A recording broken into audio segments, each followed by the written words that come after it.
দেশজুড়ে বইছে নির্বাচনের জোর হাওয়া। 12ই ফেব্রুয়ারি হবে ত্রয়োদশ জাতীয় সংসদ নির্বাচনের ভোট গ্রহণ। এ নিয়ে কি ভাবছেন সাধারণ মানুষ থেকে শুরু করে আগামীর জনপ্রতিনিধিরা, সে কথা জানাতে ডিবিসি নিউজের ইলেকশন এক্সপ্রেস ছুটে যাচ্ছে সব সংসদীয় আসনে। এখন রয়েছে সংসদীয় আসন 180, ঢাকা 7-এ। সিএসআরএম ডিবিসি ইলেকশন এক্সপ্রেস আজ আছি ঢাকা জেলায়। এই মুহূর্তে আমাদের সাথে অতিথি হিসেবে যুক্ত আছেন ঢাকা 7 আসনে ইসলামী আন্দোলন বাংলাদেশ মনোনীত প্রার্থী আলহাজ আব্দুর রহমান। আমরা তার সাথে কথা বলবো। আপনি তো এই আসনে নির্বাচন করছেন দলের পক্ষ থেকে, কেমন পরিস্থিতি দেখছেন? ভোটাররা কেমন সাড়া দিচ্ছে? আলহামদুলিল্লাহ, ডিবিসি চ্যানেলকে ধন্যবাদ। আমার এই এলাকায় ভালোই প্রচারণা চলতেছে এবং এর আগে আমি 3টি নির্বাচন করেছি।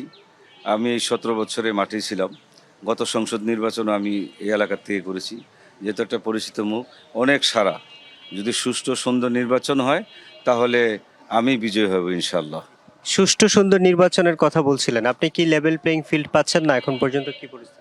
এখন পর্যন্ত তো লেভেল প্লেইং ফিল্ডটা আছে, এখন পর্যন্ত আমরা ভালো আছি। সব দলই প্রচারণা করতেছে, কোনো বাধা বিপত্তি নাই, সমস্যা নাই। আশা করতেছি যে ভালোই হবে। তারপর সামনে কি হয় সেটা তো বলতে পারি না।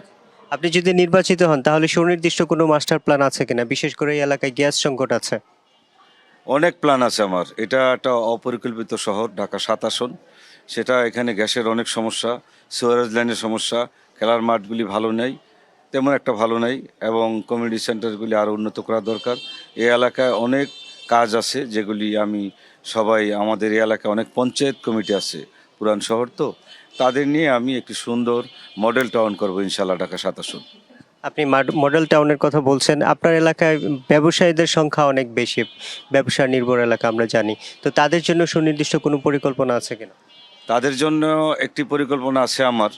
যেহেতু এই ঢাকা 7 আসন একটি ব্যবসায়িক এলাকা, সদরঘাট, বাদামতলী, ইসলামপুর, চকবাজার, ইসলামবাগ, এটা একটা ব্যবসায়ী এলাকা। তাদের জন্য পরিকল্পনা তারা যেন চাঁদামুক্ত থাকে।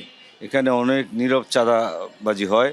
আমি ইনশাল্লাহ চেষ্টা করব যা তাদের থেকে কোনো চাঁদা, এই এলাকায় কোনো মাদক থাকবে না, কোনো দুর্নীতি থাকবে না, কোনো কমিটির মধ্যে কোনো কোন্দল থাকবে না। আমি তাদের সর্বোচ্চ ব্যবসার জন্য সর্বোচ্চ সহযোগিতা করব ইনশাল্লাহ। মাদকের ছোবল থেকে আপনার এলাকার মানুষকে বাঁচাতে আপনার কি পরিকল্পনা? আসলে এটা তো একটা ভালো কথা বলছে যে মাদক যদি আমরা নিয়ন্ত্রণ না করতে পারি তাহলে যুব সমাজগুলি নষ্ট হয়ে যাবে। সেই জন্য আমরা প্রশাসনকে নিয়ে আমি বিশেষ করে যেভাবে এই মাদক এখানে বন্ধ করা যায়, এবং প্রশাসন ইচ্ছা করলে আর আমরা যদি চেষ্টা করি মাদক বন্ধ করে দিতে পারবো ইনশাল্লাহ। সমাজের একটা বার্তা আছে যে ইসলামী আন্দোলনের মানুষজন যদি ক্ষমতায় আসে তাহলে নারীরা পিছিয়ে পড়তে পারে, তাদের প্রতি আপনাদের বার্তা কি? এটা একটা ভুল ধারণা। ইসলাম কিন্তু নারীদের সবচেয়ে বড় সম্মান দিছে। এটা আল্লাহ রাসূল সবসময় নারীদের সম্মান বেশি দিচ্ছেন। আমার এলাকায় যদি আমি মনোনীত হই, নারীদের অনেক প্রাধান্য দিব, কারণ অনেক নারীরা, শিক্ষিত নারীরা আছে, চাকরি পাচ্ছে না, তাদের আমি চাকরি দিয়ে দেব। যারা বিধবা মহিলা আছে তাদের আমি কর্মসংস্থান করে দিব, তাদের সেলাই মেশিন দিব, তাদের যা করণীয় দরকার। আর মহিলাদের আরেকটা বিষয় হলো যে আমার এলাকায় অনেক সংখ্যালঘু আছে, তাদের আপনারা জানেন যে 5ই আগস্টের পরে আমরা আমার দল থেকে সমস্ত মন্দিরগুলি আমার পাহারা দিচ্ছি। এই জন্য সংখ্যালঘুদের জন্য আমাদের একটা বিশাল একটা আমাদের একটা কর্মস্থান থাকবে। তাদের জন্য আমরা একটা ভালো কিছু করবো ইনশাল্লাহ।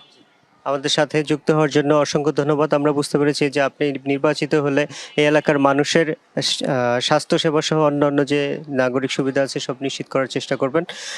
সিএসআরএম ডিবিসি ইলেকশন এক্সপ্রেস আজ সারাদিন ছিলাম এই জেলায়। আরও পরবর্তীতে 7টা এবং 9টার সংবাদেও আপনাদের সাথে নতুন কোনো প্রার্থী নিয়ে হাজির হব। ততক্ষণ আমাদের সাথে থাকুন। ধন্যবাদ।